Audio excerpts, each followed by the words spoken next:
ఖచ్చితంగా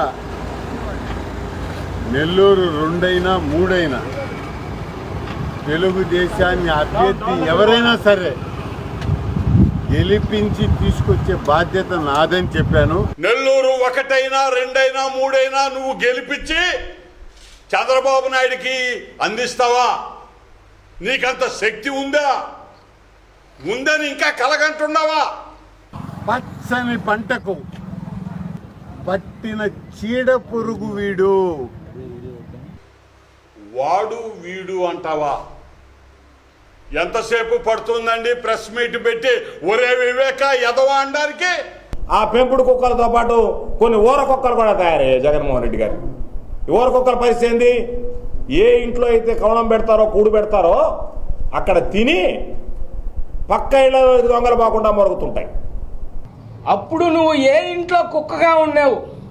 నువ్వు ఏ ఇంట్లో కుక్కగా ఉండి ఏ ఇంటిలో పెట్టినటువంటి ఆ కుక్క ఆ కమలం తిని విశ్వాసం లేకుండా ఈరోజు ఊర కుక్క మాదిరి నీకు మొదట ముద్ద పెట్టిన వారినే కుక్కలు అంటున్నావే.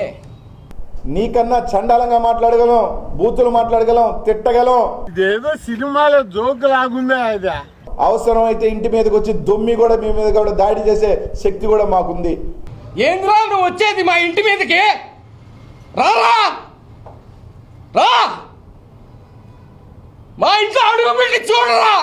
నీ పదవుల కోసం కావాలంటే చంద్రబాబు నాయుడు, లోకేష్ సంఖ నాగతావు, ఇంకా ఏదో నాగతావు నాకు. కానీ 2009లో ఎమ్మెల్యే పదవి కోసం నా అబ్బ సంఖ నాకింది నువ్వు కాదా?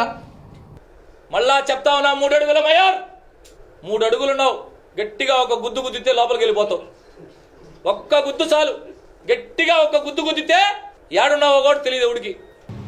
3 అడుగులు అన్నావు నన్ను.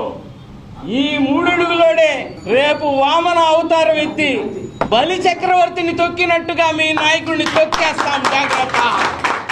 నీ అబ్బా పిచ్చల దేవుడు, నీ అబ్బా పిచ్చల దేవుడు.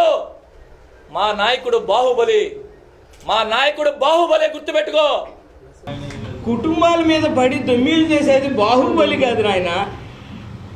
ఈ విధంగా కుటుంబాల మీద దొమ్మి చేసింది మీ కథలో ఉన్నటువంటి కాలకేయ బ్యాచ్. దయచేసి నీ నటనలు, నీ సినిమా వికృత చేష్టాలు ఇంకనైనా మానుకో. ఏం మాట్లాడాలి?